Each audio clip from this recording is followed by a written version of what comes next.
बिस्मिल्लाहिर्रहमानिर्रहीम। आज हम लाए हैं आपके लिए Charles law in term of density. तो इन टर्म ऑफ वॉल्यूम पहले लेक्चर में दिया है, अभी इन टर्म ऑफ डेंसिटी। तो आपको पता है कि चार्ल्स लॉ जो है ये आपके पास V divided by absolute temperature के बराबर है। तो अगर हम यहाँ पर ये कांस्टेंट लगा दे और हम डेंसिटी की वैल्यू देखें तो आपके पास ये डेंसिटी बराबर है मास पर यूनिट वॉल्यूम। और अगर हम वॉल्यूम की वैल्यू को देखें तो यहाँ आपके पास ये बराबर होता है मास डिवाइडेड बाय डेंसिटी।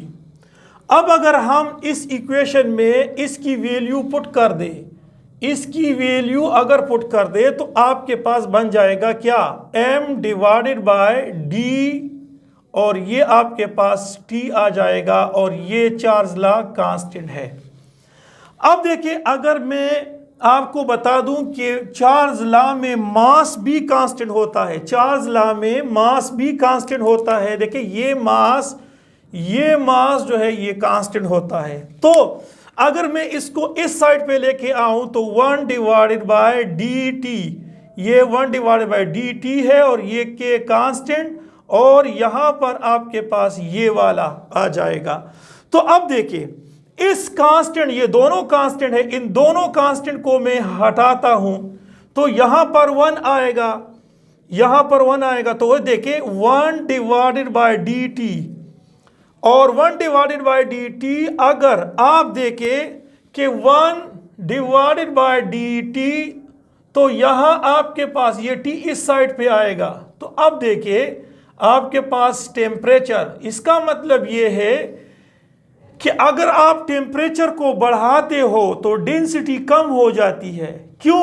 अगर हम टेम्परेचर को बढ़ाएं, अगर हम टेम्परेचर को बढ़ाएं तो क्या होता है, टेम्परेचर बढ़ने से देखिए डेंसिटी बराबर होती है मास पर यूनिट वॉल्यूम। जो आपके पास मास है वो तो कांस्टेंट है, तो जब टेम्परेचर को बढ़ाते हो तो ये बढ़ेगा, वॉल्यूम इसका बढ़ेगा, जबकि डेंसिटी जो है वो डिक्रीज हो जाती है। तो देखिए आपके पास डेंसिटी जो है वो इनवर्सली प्रोपोर्शनल है टेम्परेचर के, ये टेम्परेचर के इनवर्सली प्रोपोर्शनल है। तो ये इन टर्म ऑफ डेंसिटी हम एक्सप्लेन करते हैं। देखिए इसके लिए आपके पास ये वाला ग्राफ है। सपोज यहां पर हम टेम्परेचर लेते हैं, ये टेम्परेचर है इस तरह से केल्विन में, ये आपके पास 1 डिवाइडेड बाय d है इस तरह से x एक्सिस पे, ये देखें x एक्सिस पे, ये y एक्सिस पे। तो ये अगर ये सिचुएशन आ जाए कि t divided by 1 divided by d, तो आपको ये बताएं कि ये ग्राफ किसके मुताबिक है, तो आप कहेंगे कि यार ये तो चार्ल्स लॉ भी नहीं है, एवोगैड्रो लॉ भी नहीं है, तो ये कौन सा लॉ है, आखिर क्या चीज़ है इसमें। तो देखिए ये चार्ल्स लॉ के मुताबिक है। देखिए आपके पास है डेंसिटी, यहाँ पर है 1 डिवाइडेड बाय 2, ये 1 डिवाइडेड बाय 4, ये 1 डिवाइडेड बाय 6, ये 1 डिवाइडेड बाय 8, ये 1 डिवाइडेड बाय 10। तो सबसे ज्यादा डेंसिटी ये है, इसकी है डेंसिटी, और सबसे कम डेंसिटी ये है।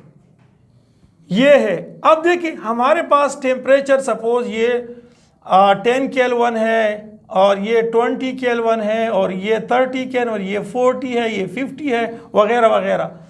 तो ये आपके पास अगर ये 10 केल्विन और ये 20 केल्विन और ये 30 और ये 40 और ये 50, तो अगर आपके पास टेम्परेचर बहुत ज़्यादा है तो देखिए डेंसिटी जो है, डेंसिटी की वैल्यू कम हो जाएगी, ये देखिए कम हो जाती है। अगर आप टेम्परेचर को कम कर दे तो डेंसिटी जो है वो बढ़ जाती है। अगर टेम्परेचर को और कम कर दे तो वो टेम्परेचर डेंसिटी और जो है वो बढ़ जाती है। टेम्परेचर और कम कर दे तो डेंसिटी और बढ़ जाती है। टेम्परेचर और कम कर दे तो डेंसिटी जो है वो और जो है बढ़ जाती है। इसका मतलब ये है कि यहाँ पर ये जो ग्राफ बनता है ये वाला, तो आप कहेंगे ये तो बॉयल्स लॉ के तरह है। देखिए मैंने यहाँ पर टेम्परेचर को और इनवर्स डी लिया हुआ है, तो यहाँ इनवर्स डी लिया हुआ है, तो ये आपको स्ट्रेट लाइन देगा।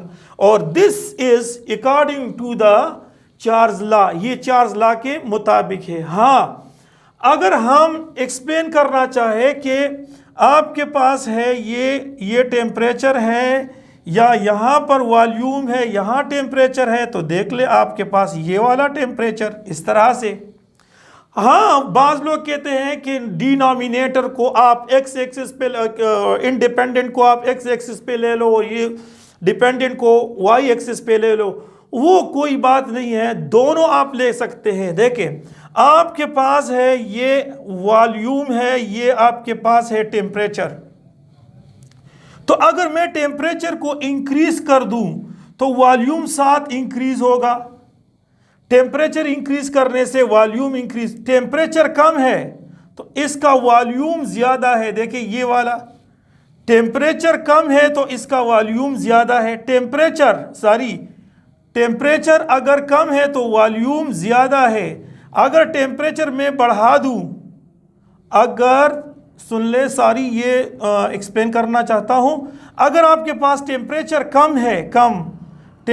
कम है तो इसका वॉल्यूम ये भी कम होगा, ये वॉल्यूम कम होगा। टेम्परेचर कम है तो वॉल्यूम कम, और अगर टेम्परेचर ज़्यादा हो रहा है तो वॉल्यूम साथ बढ़ जाता है। देखिए अब देखिए आपके पास टेम्परेचर आहिस्ता आहिस्ता इस डायरेक्शन में बढ़ रहा है। तो जब इस डायरेक्शन में बढ़ रहा है तो आपके पास ये वाला, ये देखिए ये स्ट्रेट लाइन आता है।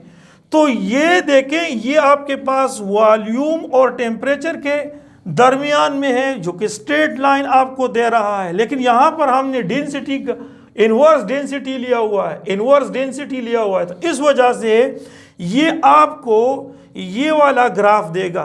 एक ग्राफ और भी है कि अगर हमारे पास ये देखिए ये ग्राफ है और यहाँ पर आपके पास वॉल्यूम है, इनवर्स वॉल्यूम है, और यहाँ टेम्परेचर है, टेम्परेचर बढ़ता है। सपोज आपके पास है 1/2 है, 1/4 है वॉल्यूम, 1/6 है, 1/8, 1/10 dm³ है, डिवीजन में है। यहाँ आपके पास टेम्परेचर आहिस्ता आहिस्ता बढ़ रहा है। तो देखिए आपके पास ये 2 atm है, ये 4 atm है, 6 atm है, ये 8 atm है, 10 atm है। तो होगा क्या कि अगर आपके पास टेम्परेचर कम है तो इसका इनवर्स वॉल्यूम, ये देखिए टेम्परेचर कम है तो ये इसके साथ लगेगा। ये वाला टेम्परेचर कम है तो वॉल्यूम भी, ये देखिए इनवर्स वॉल्यूम कम होता है। अगर टेम्परेचर आप थोड़ा ज़्यादा करोगे तो ये देखिए इसका जो वॉल्यूम है 1/8 हो जाएगा, जो कि 1/10 से ये 1/8 ज़्यादा है। अगर आप टेम्परेचर को और बढ़ाते हो तो इसका वॉल्यूम जो है और बढ़ जाता है। अगर टेम्परेचर और बढ़ाते हो तो वॉल्यूम अगर टेम्परेचर और बढ़ाते हो तो वॉल्यूम जो है वो मैक्सिमम होता है। तो देखिए ये वाला आपस में मिला दो, तो ये अगर ये टेम्परेचर और ये इनवर्स वॉल्यूम, तो ये करो आपको मिल जाएगा। अब जब ये करो आपके पास मिलता है तो आपको ये अंदाजा होगा कि ये आपके पास ये according to the charge law है। Thank you for watching this videos, और इंशाल्लाह नेक्स्ट टॉपिक भी हम आपको एक्सप्लेन करेंगे, जो कि हमारे पास कोर्स एडेक्स की जानिब से हम पेश करते हैं।